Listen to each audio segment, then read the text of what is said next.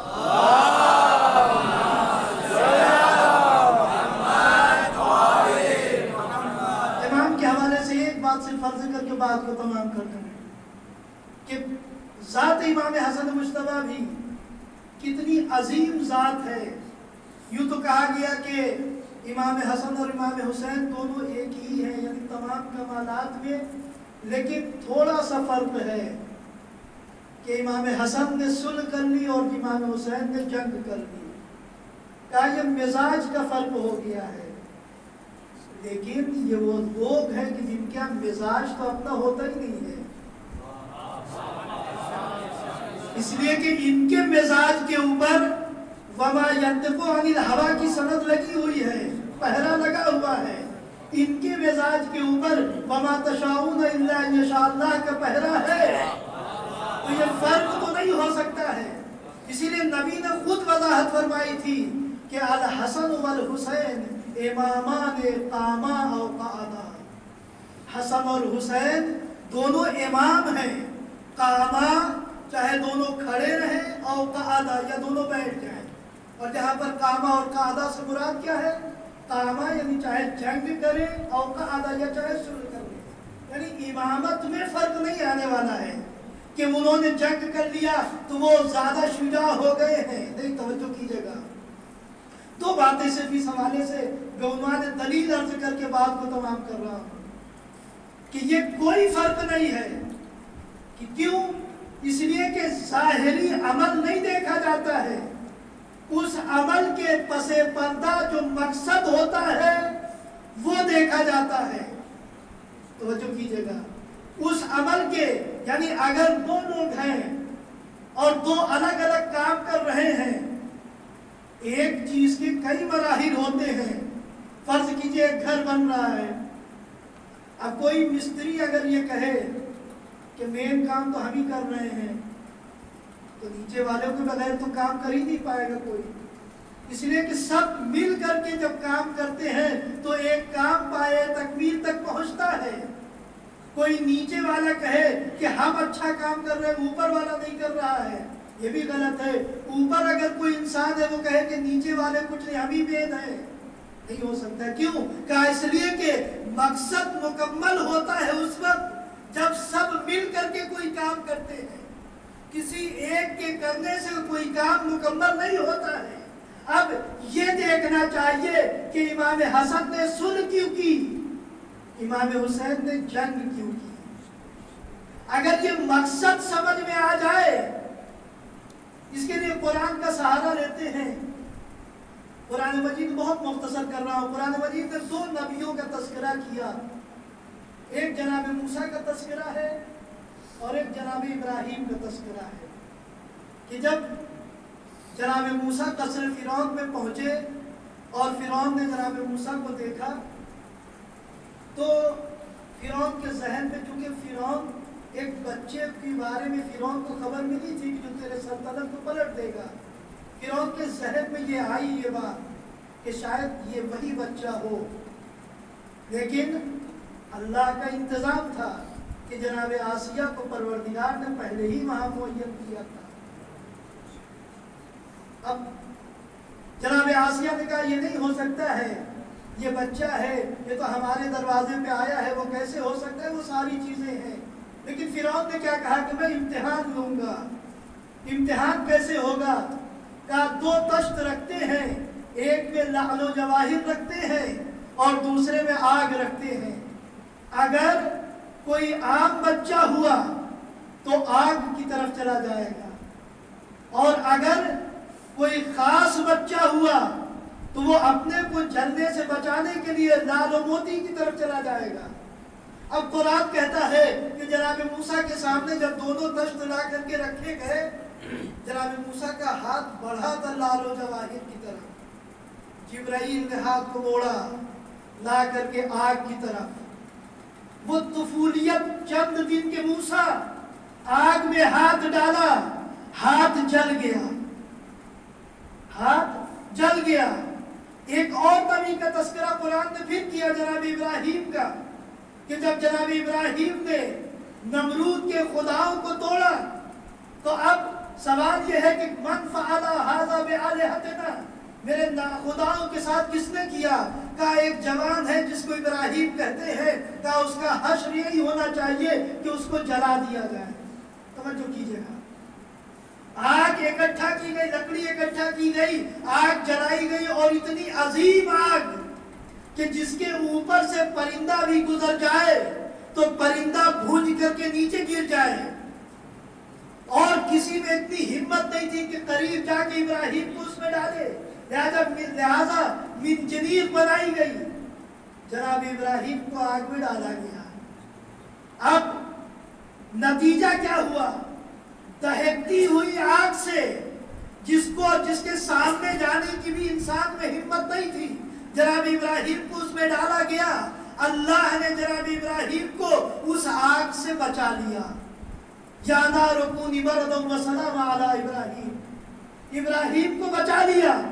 اب پروردگار عالم سے چلیے سوال کرتے ہیں، میرے اللہ تو عادل ہے، تیری عدالت میں یہ کیسے ہو گیا کہ موسیٰ کو تو نے ایک تشت آگ میں جلا دیا، ابراہیم کو اتنی دہکتی ہوئی آگ سے بچا لیا؟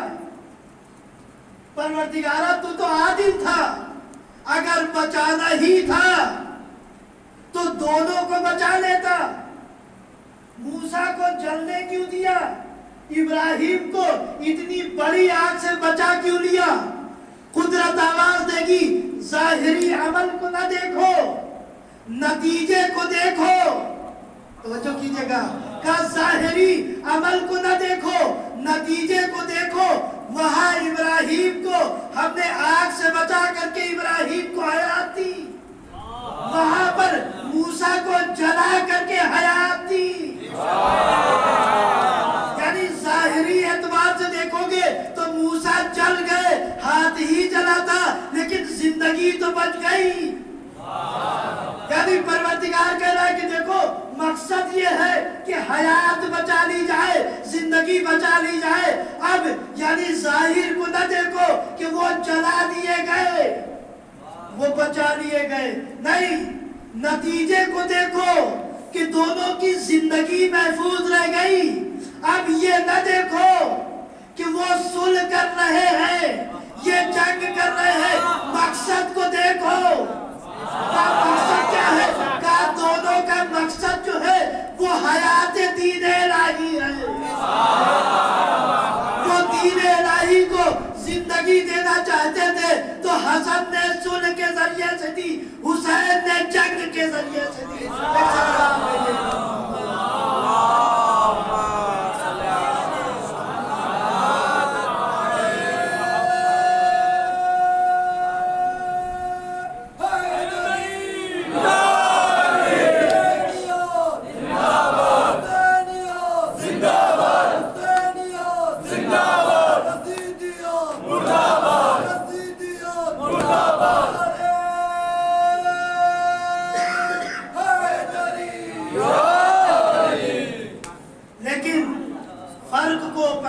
نتیجے کے ذریعے سے ایسا نہیں ہے کہ ان کے مزاج میں نرمی تھی، نہیں، اگر مزاج میں نرمی ہوتی، توجہ کیجئے گا، اگر امام حسین کے مزاج میں تندی ہوتی، جنگ ہوتی، اور امام حسن کے مزاج میں صلح ہوتی تو حسن کربلا میں نہ ہوتے، حسین صلح میں نہ ہوتے۔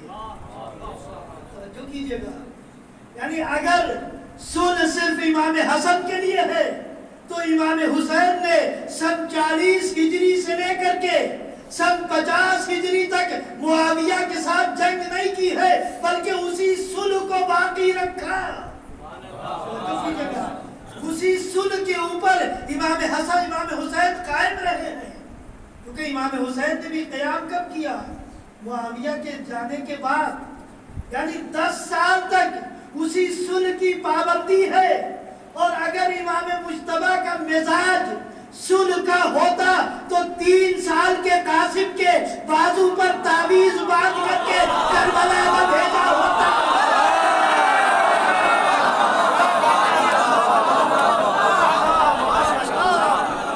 یعنی بتا رہے ہیں کہ یہ مزاجوں کا فرق نہیں ہے, یہ وقت کے تقاضے ہیں. حسن کے وقت کا تقاضا تھا کہ صلح کیا جائے تو صلح کر کے دین بچایا. حسین کے وقت کا تقاضا تھا کہ جنگ کر کے دین بچائے تو جنگ کر کے دین بچائے. ایک صلوات علیہ محمد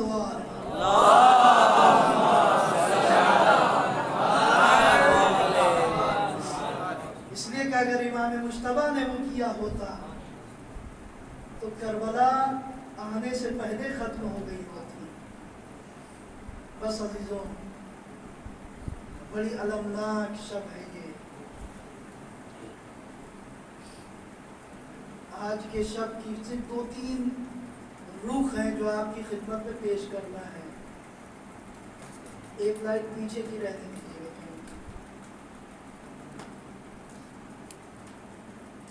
اس غم کی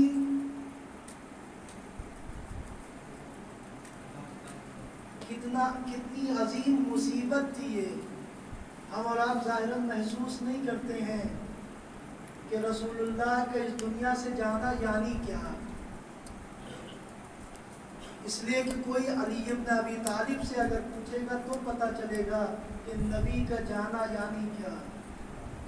نبی کے جانے کا ایک اثر 3 دن کے بعد ہی دکھ گیا کہ جب نبی کی بیٹی کے پہلو کے جلتا ہوا دروازہ.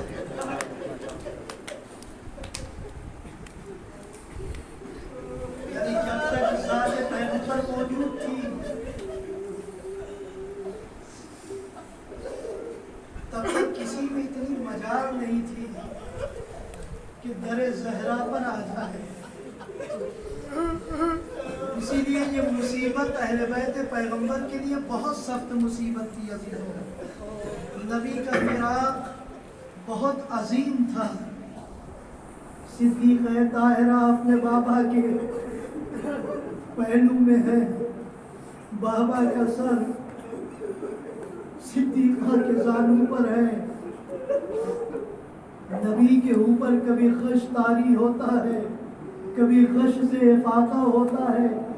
ایک مرتبہ جب غش کے عالم میں نبی کے رخسار پر آنسوؤں کا ایک قطرہ گرا, نبی نے اپنے چہرے پر گرمی محسوس کی, آنکھوں کو کھولا, بیٹی رونے کی وجہ کیا ہے؟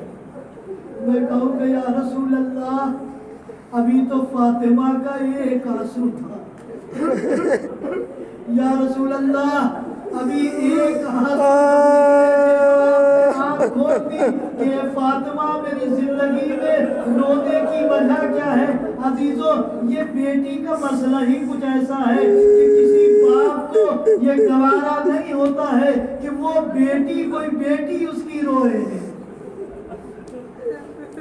میں تو صرف مثال عرض کر رہا ہوں.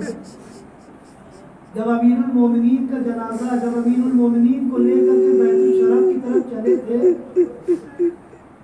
تو امیر المومنین نے امام حسن اور امام حسین سے فرمایا گھر آنے سے پہلے کہ میرے لال چاہنے والوں کا شکریہ ادا کرو اور اس کے بعد انہیں رخصت کر دو. بابا یہ تو چاہنے والے ہیں. کہا میں یہ جانتا ہوں, لیکن اے بیٹا جب زینب ام کلثوم یہ حالت دیکھیں گی تو ان سے رہا نہ جائے گا. ارے میں نہیں چاہتا ہوں کہ میرے بیٹیوں کے رونے کی آواز. نہیں, اس سے بھی سخت مرحلہ ہے جو روایتوں نے نقل کیا ہے. روایتیں کہتی ہیں امیر المومنین کے اوپر بھی جو وقت مصیبت تھا, محسوس کیجئے گا کہ جو وقت مصیبت تھا امیر المومنین کے اوپر بھی جب غش طاری ہوتا تھا، آنکھ کھلتی تھی تو کبھی امام حسن کو روتے پایا، کبھی امام حسین کو روتے پایا، کبھی جناب ابوالفضل عباس کو روتے پایا، لیکن روایت کے فقرے ہیں کہ جب امام راوی المؤمنین ان کو روتا ہوا پاتے تھے تو تسلی دیتے تھے، لیکن جب زینب و ام کلثوم کو روتا دیکھتے تھے تو امام سے صبر نہیں ہو پاتا تھا، ہائے ہائے کر کے رونے لگتے تھے، اس لیے کہ بیٹی کی مصیبت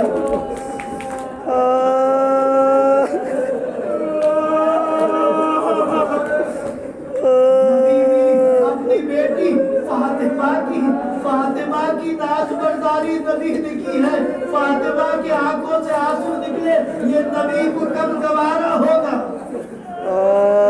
ایک مرتبہ نبی کی جب آنکھ کھلی، آواز دیتے بیٹی رونے کی وجہ کیا ہے؟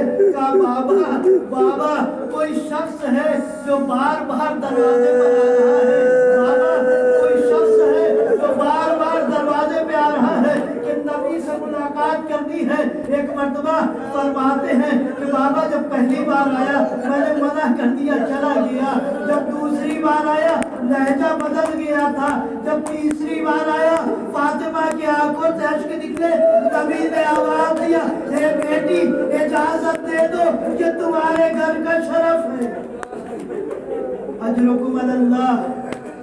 نبی کی مصیبت محسوس کیجئے گا، اس کو محفوظ کیجئے۔ آج کے شب کی جو خاصیت ہے وہ یہی ہے کہ دونوں کی جو غمخوار ہے،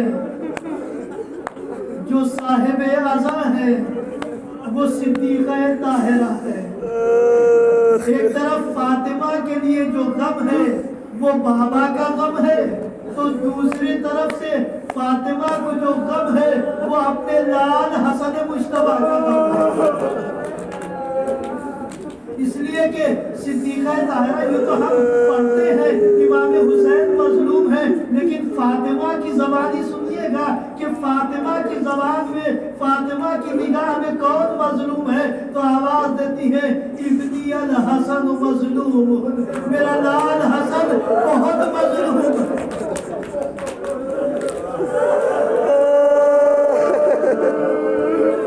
میرا لال حسن بہت مظلوم ہے۔ آج کا فاطمہ کو اپنے لال کی مظلومی یاد نہ آئی ہوگی۔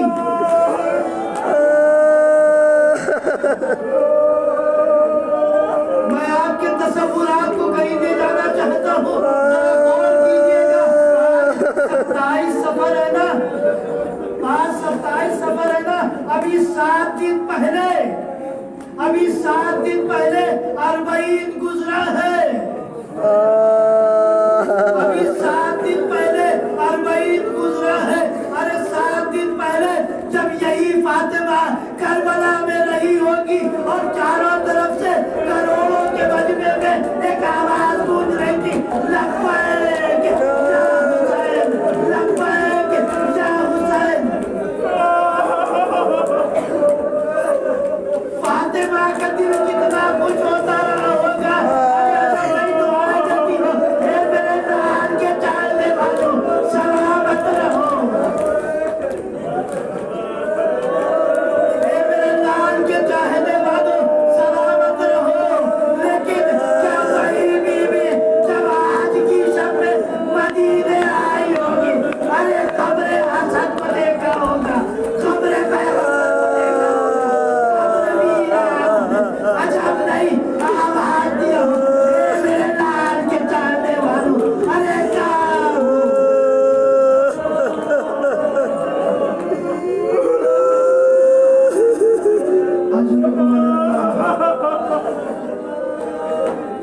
اجرکم اللہ۔ محسوس کیجئے گا امام مجتبیٰ کی مصیبت کو محسوس کیجئے گا۔ امام حسین بہت مظلوم ہے، ہر غم کی انتہا حسین ابن علی کی طرف ہے، لیکن کچھ وہ چیزیں ہیں جو